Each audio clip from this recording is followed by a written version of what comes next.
The champagne glass shattered against the marble floor, crystal shards scattering like diamonds across the restaurant's polished surface. Nia's breath caught in her throat as Derek's fingers wrapped around her wrist, his grip bruising, possessive. Around them, the elegant dining room of Lumiere fell silent, expensive conversations dying mid-sentence as wealthy patrons turned to stare. "How you think you're so smart, don't you?"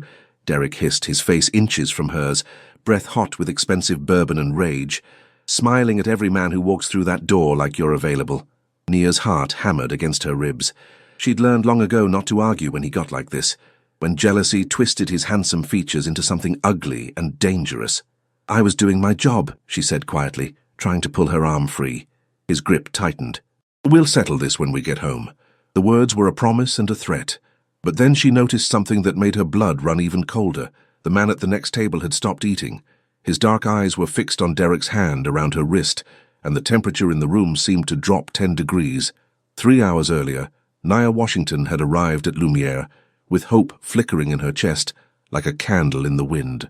The upscale French restaurant on Chicago's Gold Coast represented everything she was working toward.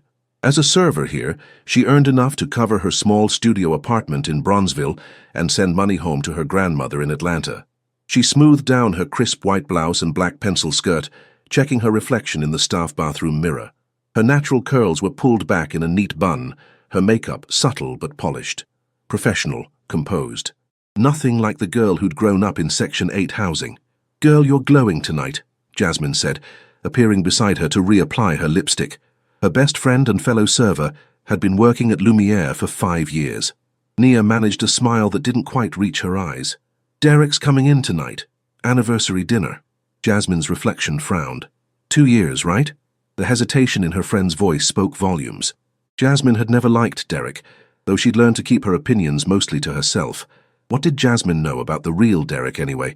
The one who brought her flowers after a long shift, who talked about their future together, who promised her a life beyond serving tables. True, he had a temper. True, he could be controlling. But he loved her. He told her so constantly, reminded her that no one else would put up with a waitress with nothing to her name. The dinner service began with its usual controlled chaos. Nia moved through the dining room with practiced grace, balancing trays of expensive wine and artfully plated dishes. She'd learned to make herself invisible here, to anticipate needs before they were spoken. At 8:30, Derek arrived. He cut a striking figure in his tailored suit, working in pharmaceutical sales, a job that paid well and came with a company car. To the outside world, they made an attractive couple, but Nia knew the signs. She saw the tightness around his mouth, the way his jaw clenched. He was already in a mood. "You look nice," she said carefully, as she approached his table during her break. "This place is overpriced," he said, instead of returning the compliment. "We could have gone somewhere reasonable." "You picked it," Nia reminded him gently. His eyes snapped to hers, cold and assessing. "Are you arguing with me?" "No, baby." She reached across the table, touching his hand. "I'm happy to be here with you." The tension in his shoulders eased slightly. This was the dance they did, the careful choreography she'd learned through trial and painful error. Agree, soothe, defuse. Their dinner proceeded with forced normalcy. Derek ordered for both of them without asking what she wanted. He talked about his sales numbers, about the promotion that was definitely coming soon. Nia listened, nodded, asked appropriate questions, but then Marcus Chen walked in. Nia recognized him immediately. He was a regular, a tech entrepreneur who always left generous tips. Tonight he'd been seated in her section by mistake, and when he'd arrived earlier, he'd complimented her service with genuine warmth. "Miss Washington," Marcus said, stopping by their table with a friendly smile, "I wanted to thank you again for accommodating my dietary restrictions earlier. Best meal I've had here." It was innocent, professional, the kind of interaction she had with customers dozens of times a shift. But she saw Derek's face transform, saw the jealousy flash in his eyes. "We're having a private dinner," Derek said coldly. Marcus blinked, surprised by the hostility. "Of course. My apologies." He nodded politely and moved on, but the damage was done. "Who the hell was that?" Derek's voice was low, dangerous. "A customer." He was just being polite. Polite. Derek laughed, but there was no humor in it. "Is that what you call it when you're flirting with other men while I'm sitting right here?" Her heart began to race. They were in public. He wouldn't make a scene here, would he? But she'd underestimated how much he'd had to drink. By the time dessert arrived, he was making pointed comments about her uniform, about how she carried herself, about whether she enjoyed the attention from male customers. "I think we should go," Nia said quietly. "Let's talk about this at home." "Oh, now you want to leave? Now that you've gotten your fill of being looked at?" "Derek, please, you're being loud." That was the wrong thing to say. His face darkened, and in one swift motion, he stood, his chair scraping loudly. His hand shot out, gripping her wrist as she tried to stand. "Don't you dare walk away from me," he said, his voice carrying across the suddenly quiet restaurant. That was when the champagne glass fell. She wasn't even sure if he'd knocked it over deliberately. But suddenly there was broken crystal on the floor, and everyone was staring, and Derek's fingers were digging into her wrist so hard she knew there would be bruises tomorrow. "We'll settle this when we get home." The words hung in the air, heavy with implication. This was it. She'd lose her job. Everyone was watching. Her manager was already moving toward them, but then a voice cut through the tension, smooth as silk and cold as winter. "I believe the lady would prefer you let her go." Nia's gaze snapped to the speaker. The man at the adjacent table had risen to his feet, and something about his presence made the air itself seem to shift. He was Korean, impeccably dressed in a black suit that probably cost more than her car. His dark hair was styled with casual precision, and his eyes were like black ice, beautiful and terrifying at once. But it wasn't just his appearance. It was something else, something that made even Derek hesitate. An aura of power, of danger barely leashed. The two men flanking him had risen as well, their hands inside their jackets in a way that suggested they weren't reaching for wallets. Derek's grip loosened slightly, but his pride wouldn't let him back down completely. "This is a private matter. Mind your own business." The Korean man smiled, but it didn't reach his eyes. "In my experience, when a man must hurt a woman to keep her, he doesn't deserve to have her at all."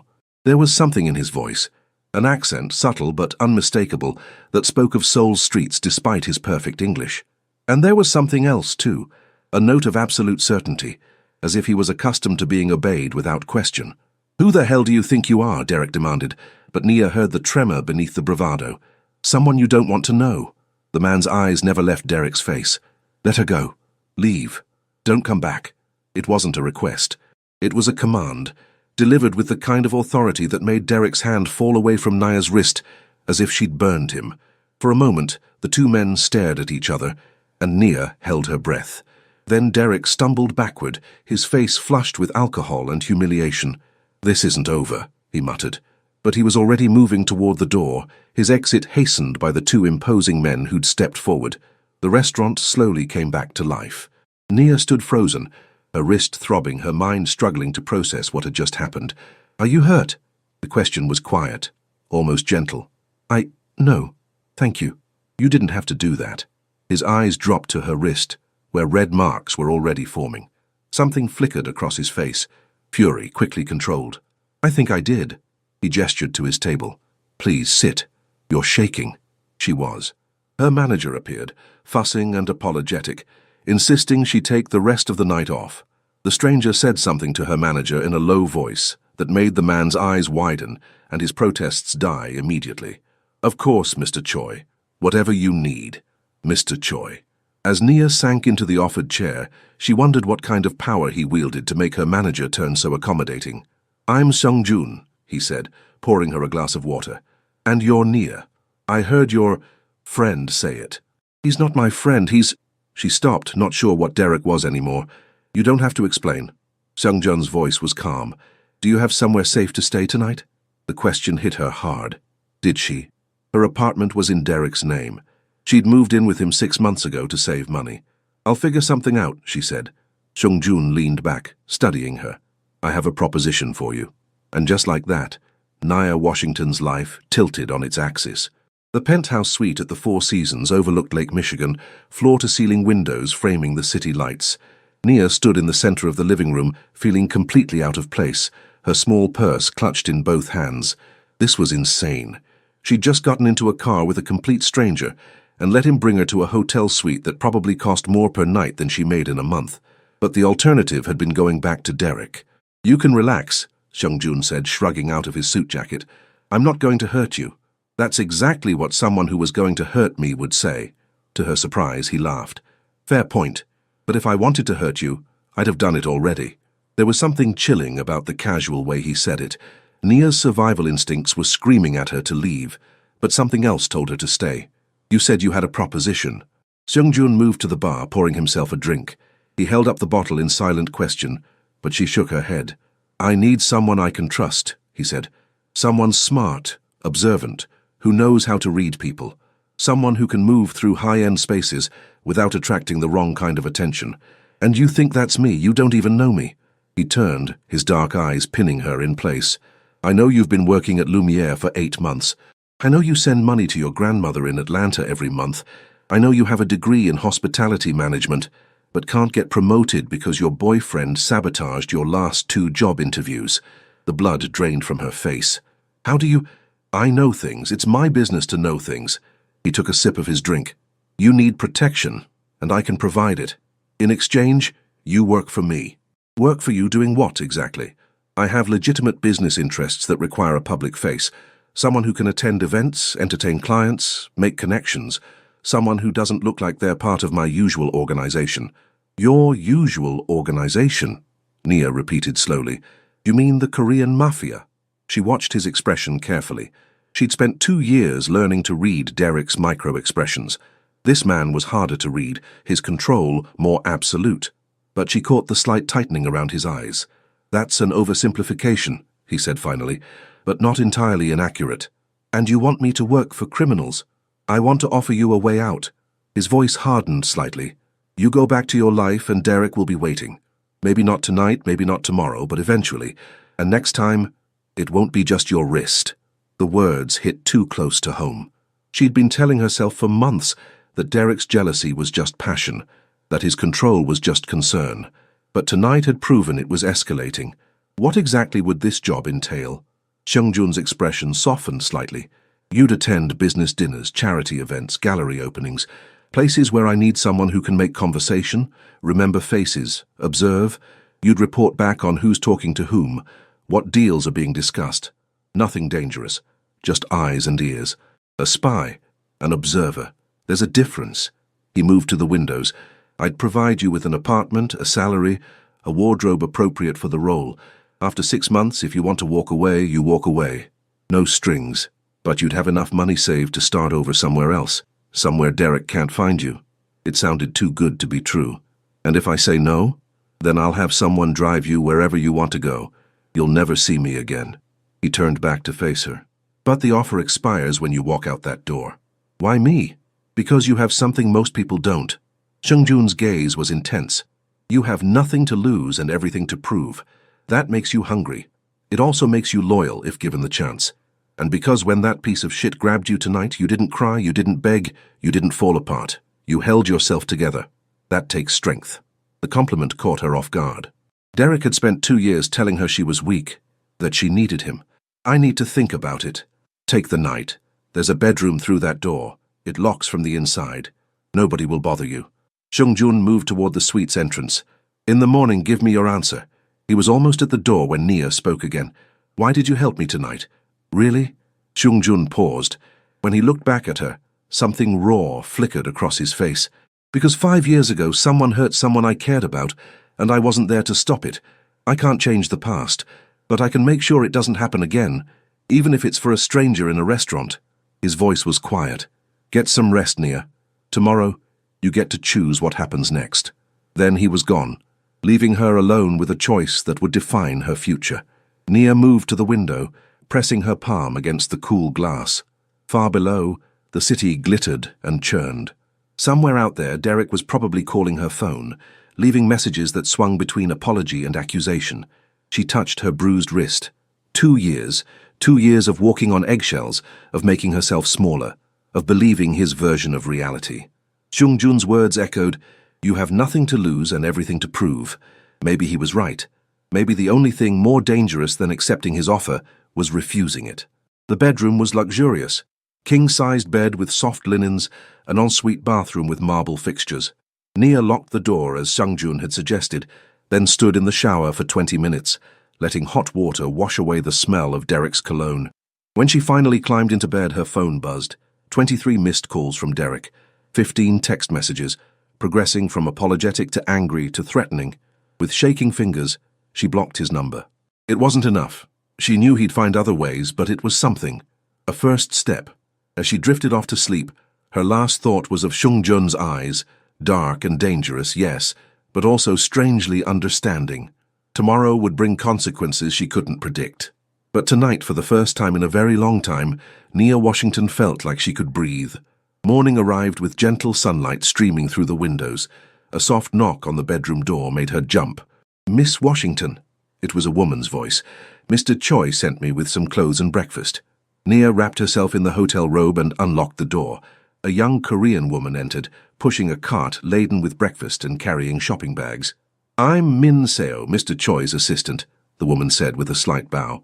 "He thought you might need these." She gestured to the bags. "Clothes, toiletries. He'll meet you in the dining room when you're ready." The clothes were perfect. A simple but elegant black dress, comfortable shoes, understated jewelry. Expensive but not flashy. He'd thought of everything. 40 minutes later, Nia found Seung-jun in the suite's dining area, reading something on his tablet, looking perfectly relaxed in dark slacks and a crisp white shirt. "The dress fits," he observed. "How did you know my size?" "I'm observant." He set down his tablet and gestured to the chair across from him. "Have you eaten?" Nia sat, eyeing the spread of food with barely concealed hunger. She hadn't eaten since lunch yesterday. "I've thought about your offer," she said. "And? I have conditions." Seung-jun leaned back, amusement in his eyes. "I'm listening. First, nothing illegal. I won't break the law for you." "Agreed. What you'd be doing is perfectly legal, attending events, making observations. Second, if I'm uncomfortable with anything you ask me to do, I can refuse without consequences." He considered this. "Within reason, but I won't force you into situations that compromise your ethics or safety. Third, after 6 months, I walk away clean. No obligations, no debts." "Agreed, with one caveat. If you learn sensitive information, you take it to your grave. Betrayal has consequences, Nia." The way he said it made her blood run cold, but she met his gaze without flinching. "I don't betray people who keep their word to me." Something flickered in Seung-jun's eyes. "Respect, maybe. Then we have a deal." He extended his hand across the table. Nia stared at it for a long moment. Then she thought of Derek's hands around her wrist, of his voice promising they'd settle this at home. She took Seung-jun's hand. His grip was firm but not crushing, warm but not possessive. "When do I start?" "Today. We'll get you moved into your new apartment. Tonight, there's a charity gala at the Art Institute. I need a date." "A date?" "A companion for the evening," Seung-jun corrected smoothly. "I need someone who can make conversation, remember faces. Think of it as a trial run. I've never been to a gala before. You've worked hundreds of them at Lumiere. You know the rhythm. You just haven't worn the expensive dress before." He stood, pulling out his phone. "Tae-yang will take you shopping. Get whatever you need." He slid a black credit card across the table. "I can't just—" "You can, and you will. You represent me now, that means dressing the part." His voice softened. "Consider it a work uniform." After he left, Nia sat alone with her coffee, trying to process how completely her life had changed in less than 12 hours. Her phone buzzed. A new number saved as Seung-jun. The text was brief. "The apartment is in Lincoln Park. 3-bedroom, full security. Your name is on the lease. Keys will be delivered today. S.J. 3 bedrooms. Lincoln Park, where studios went for twice what she currently paid." This was real. Another text came through from Jasmine. "Where are you? Derek came by looking for you. He's pissed. Are you okay?" Nia's fingers hovered over the keyboard. Finally, "I'm safe. Can't explain yet. Don't worry about me and don't tell Derek anything if he asks, please. Girl, you're scaring me. Call me when you can. Soon, I promise." Tae-yang knocked minutes later. The man who entered was younger than she'd expected, maybe late 20s with an easy smile. "Miss Washington," he said with a slight bow. "Ready to go shopping? Please call me Nia. And I should tell you, I have no idea what I'm doing." Tae-yang's smile widened. "Then it's lucky I do." The next several hours passed in a blur of high-end boutiques. Tae-yang navigated the shopping district like a general, steering her toward elegant pieces that somehow looked perfect on her. "How do you know so much about women's fashion?" Nia asked as he evaluated a midnight blue gown. "5 sisters," he replied with a grin. "This one," he held up the dress, "is timeless. You'll wear it tonight. Seung-jun must trust you a lot." Taeyang's expression grew serious. I've worked for him since we were kids in Seoul. He saved my life once. I owe him everything. What happened? That's his story to tell, not mine. He handed her the dress. Try these on. We're running out of time. The blue dress fit like it had been made for her. When she stepped out, Taeyang whistled low. Boss is going to lose his mind. That's not the goal, Nia said quickly, feeling heat rise in her cheeks. Isn't it? Taeyang's eyes were knowing. You're smart, beautiful, and you don't take shit from anyone, trust me, he noticed. This is a business arrangement. Sure it is. Taeyang's smile suggested he knew better. By the time they finished, Nia felt like she'd stepped into someone else's life. The woman in the mirror looked nothing like the waitress who'd served tables last night. When Taeyang pulled up to a beautiful building in Lincoln Park, when he handed her the keys to an apartment that took her breath away, home suddenly felt like a possibility. Her phone buzzed. Seung-jun again. I'll pick you up at 7. Wear the blue dress. SJ. How did he know about the blue dress? Nia asked Taeyang. The younger man just laughed. He knows everything, you'll get used to it. At 6:45 she started getting ready, her hands only shaking a little as she zipped up the blue dress. Tonight she'd step into Seung-jun's world.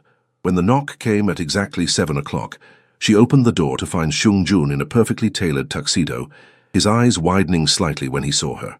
You look magnificent, he said. Thank you. Nia grabbed her clutch. I'm ready.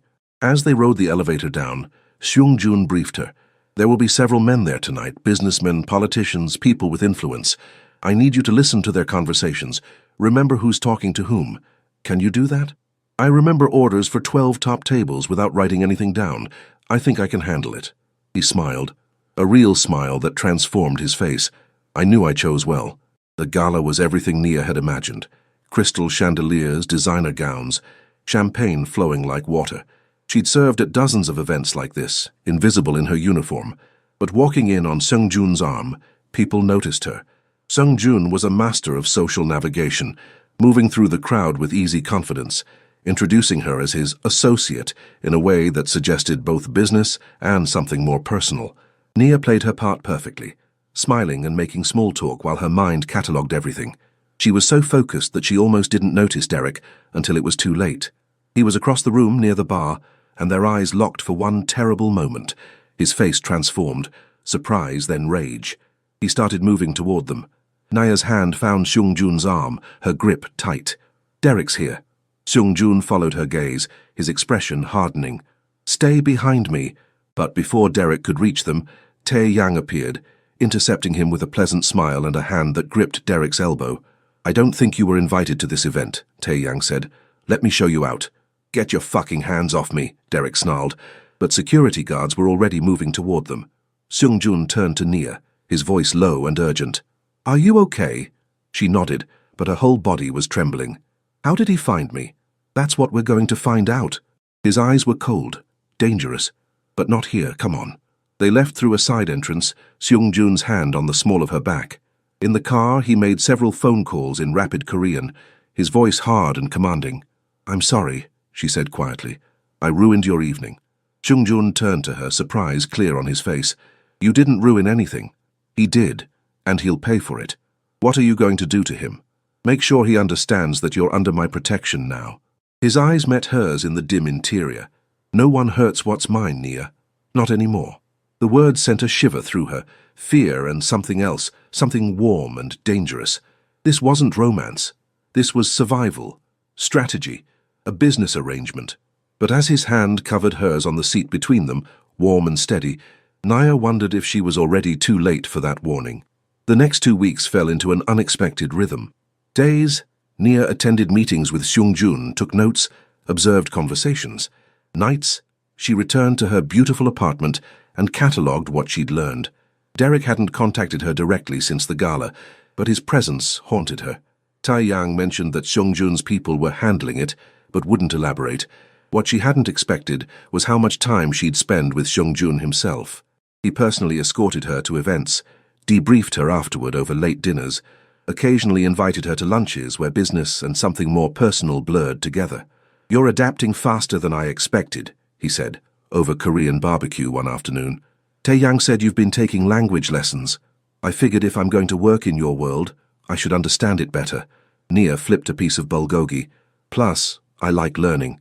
Derek always said education was a waste of time for someone like me, but she stopped.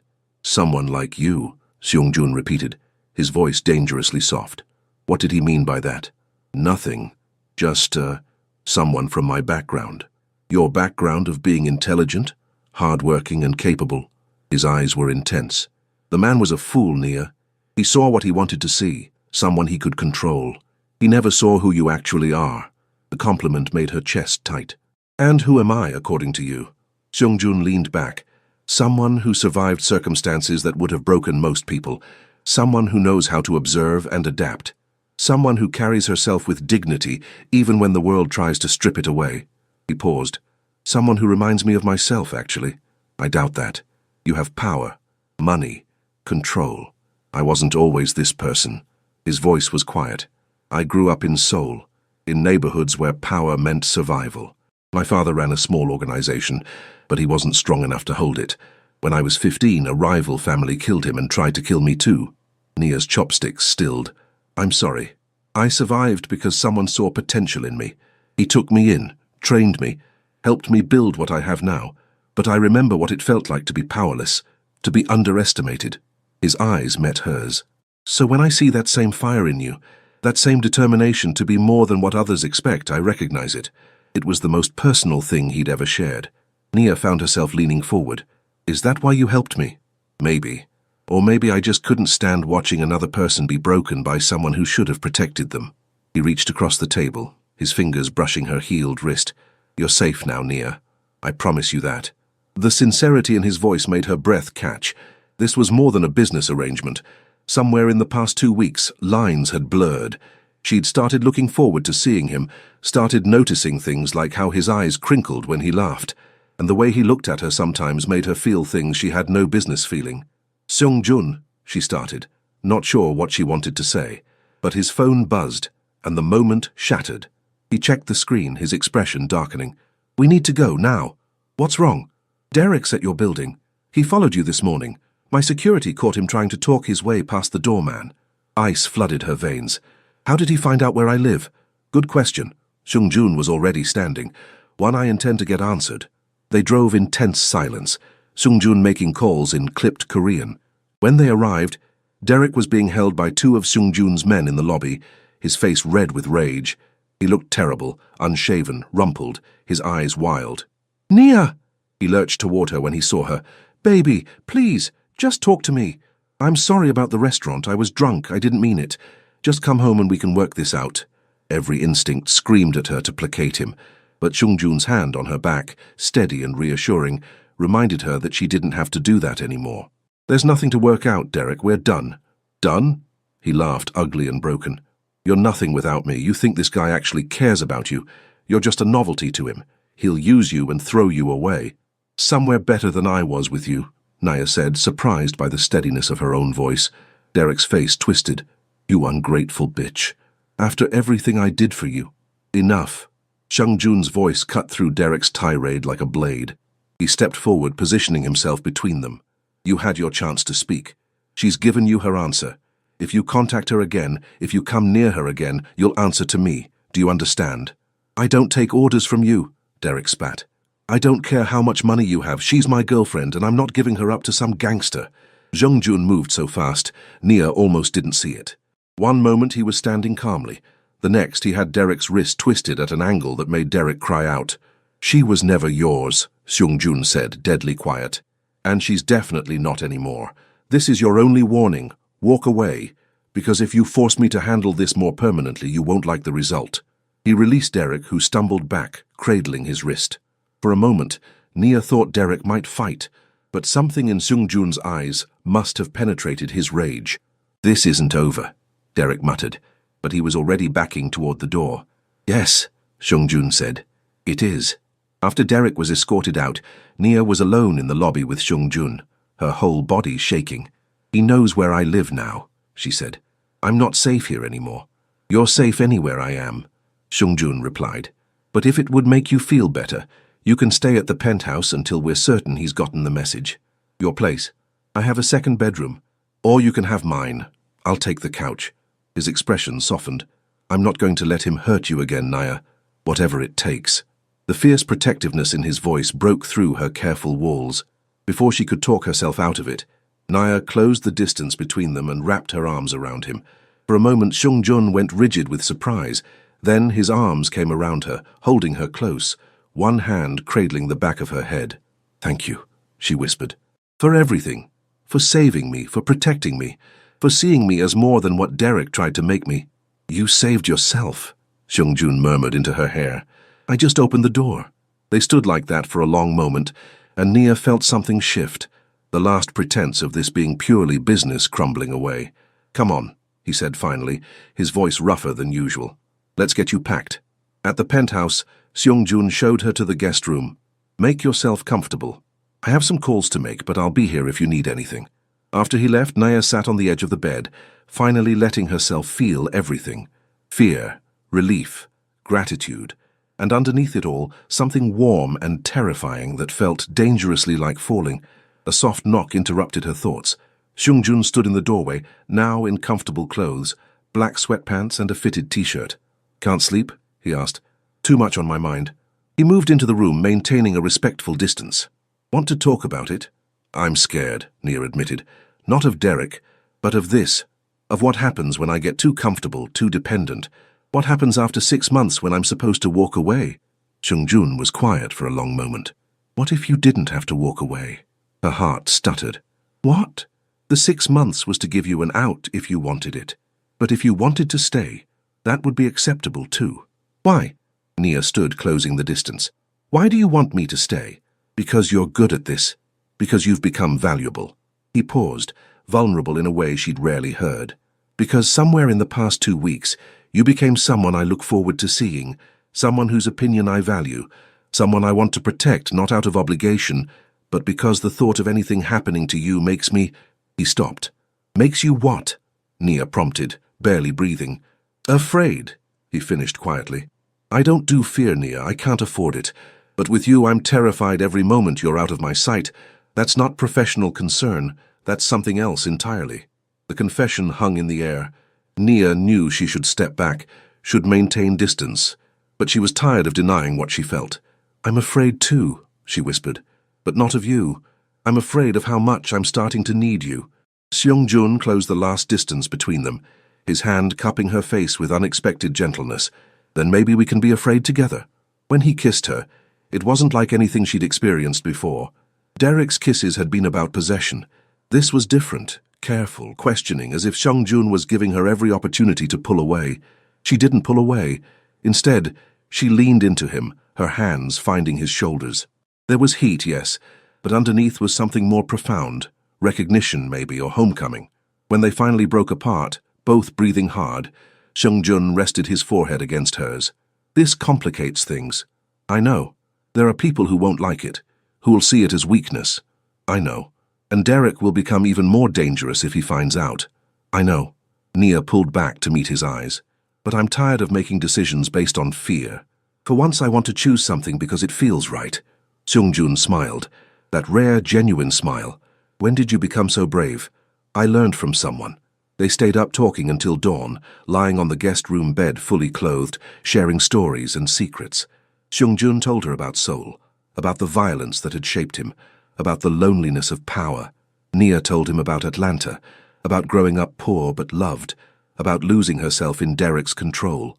By the time pale light filtered through the windows, they'd become something new.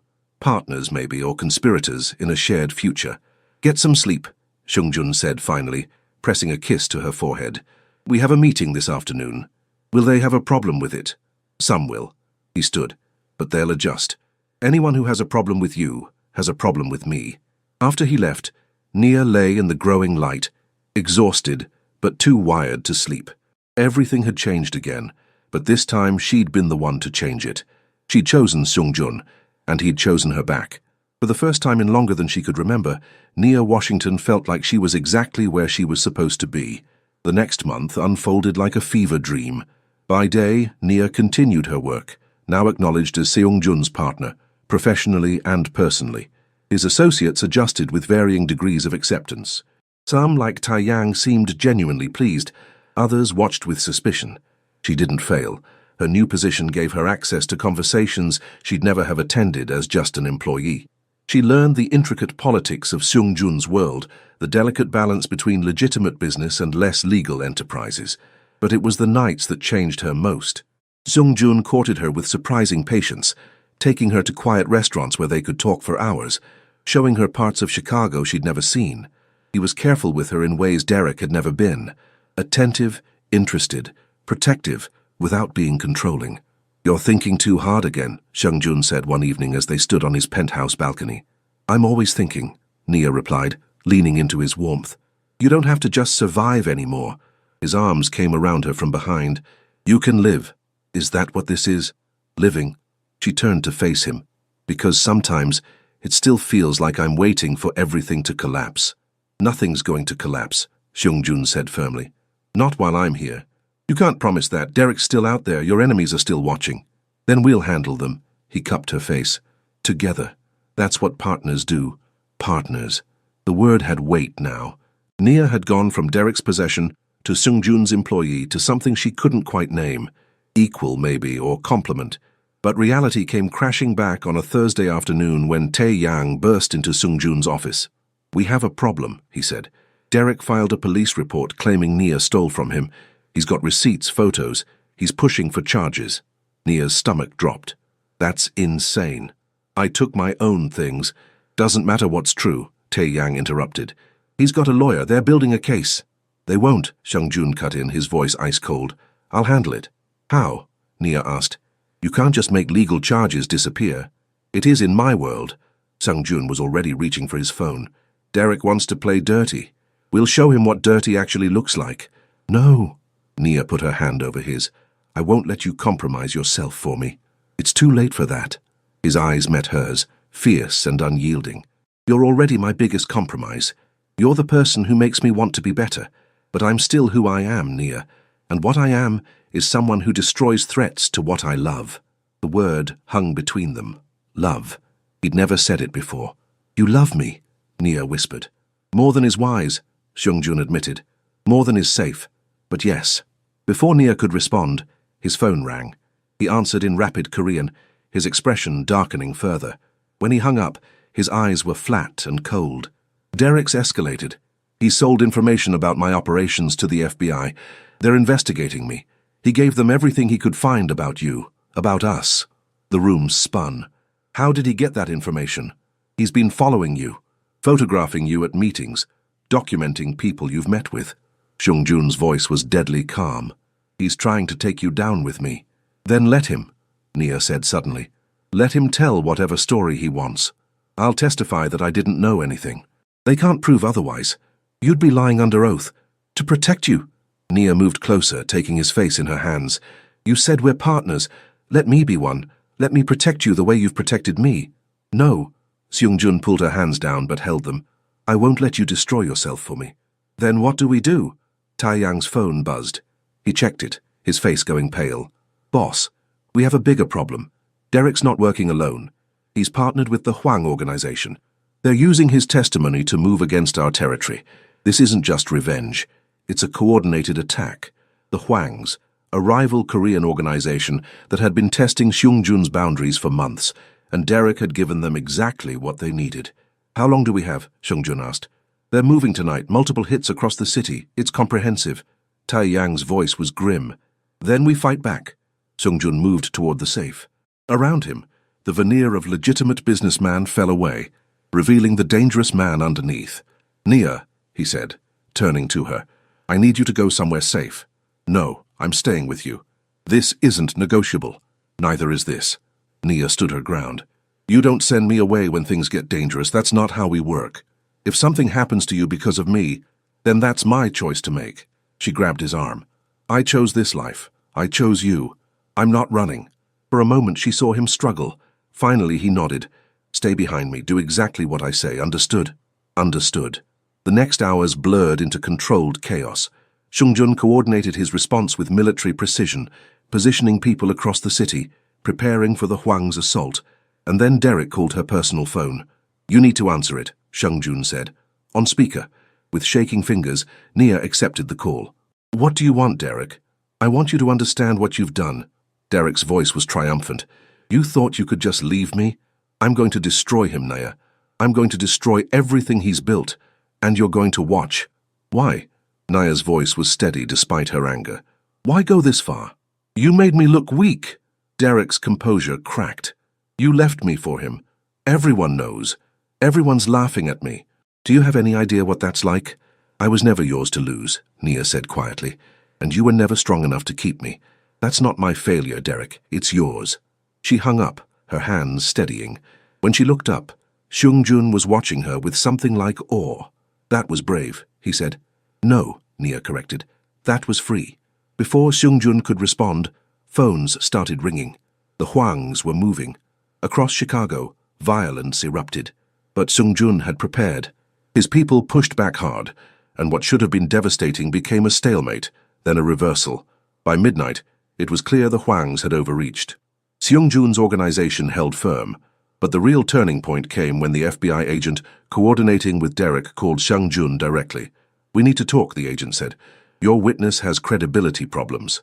Derek had lied about multiple things. Items he claimed Nia stole were actually his own purchases. His timeline didn't match security footage. He'd been so focused on revenge that he'd been sloppy. More than that, Derek's connection to the Hwangs had been documented. Text messages, bank transfers, recorded conversations. In his eagerness to hurt them, Derek had committed crimes of his own. He's looking at serious charges, the FBI agent said. Might want to cooperate against the Hwangs. And my investigation, Seung-jun asked carefully. Still ongoing. But without your witness, we don't have much. You're good at keeping your hands clean, Mr. Choi. When Seung-jun hung up, the relief was palpable. It wasn't over, not completely, but the immediate threat had passed. Derek's attack had failed. It's done, Seung-jun said, pulling Nia into his arms. He can't hurt you anymore. Nia buried her face in his chest, finally allowing herself to shake. What happens to him now? Prison, probably. Several years. He made too many mistakes. Seung-jun's hand stroked her hair. He's not your problem anymore. I should feel bad for him, Nia whispered. But I don't. I just feel relieved. Free. Good. That's exactly what you should feel. He pulled back to look at her. You were incredible tonight. You're stronger than you know. I learned from someone, Nia said. As dawn broke over Chicago, Nia and Seung-jun stood together on his balcony, watching the city wake up. What happens now? She asked. Now, Seung-jun said, turning her to face him, we settle this. He dropped to one knee and Nia's breath caught. I know it's fast, Seung-jun said, pulling a small box from his pocket. I know we've only known each other for 2 months. I know this life is complicated and dangerous, but I also know that I've never met anyone who challenges me, who matches me, who makes me want to be better the way you do. So I'm asking, will you stay? Not as an employee, not as a temporary arrangement, but as my partner in everything.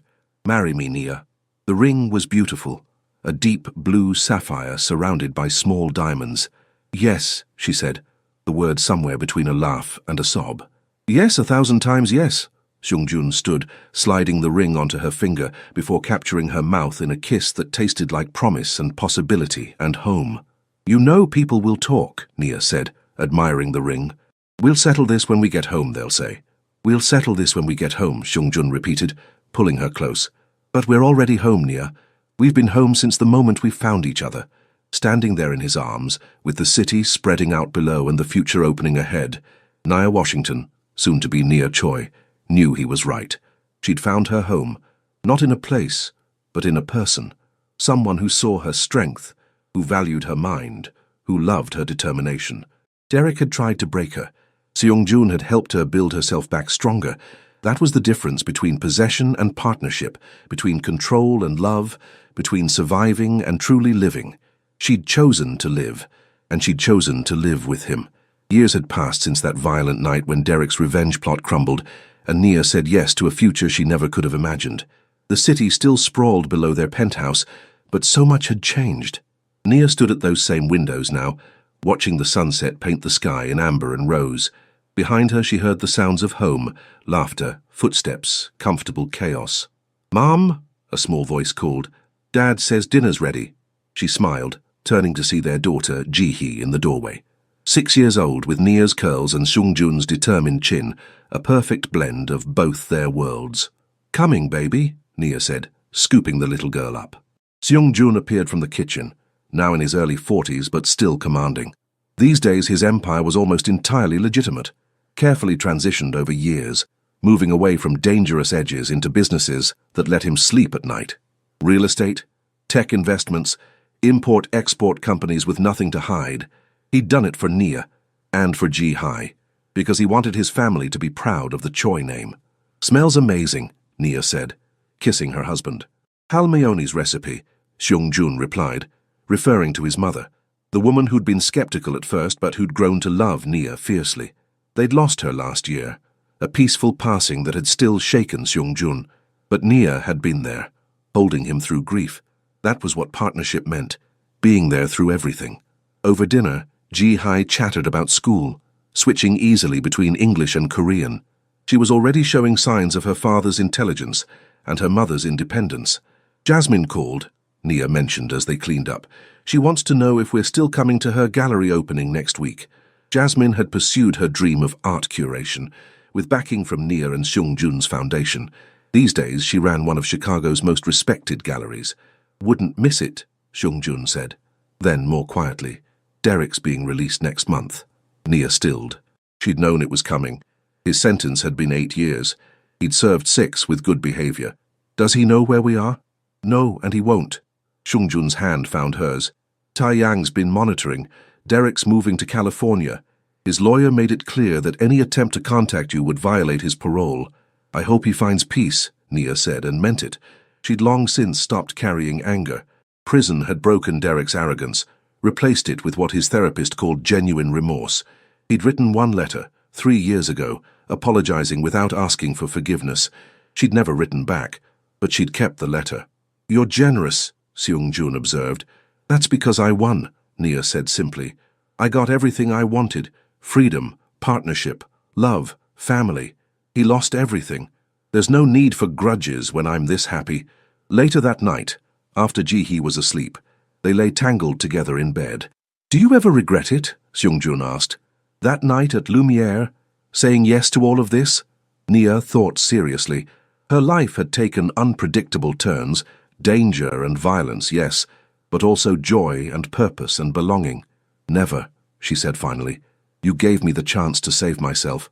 How could I regret that?" "We saved each other," Seung-jun corrected softly.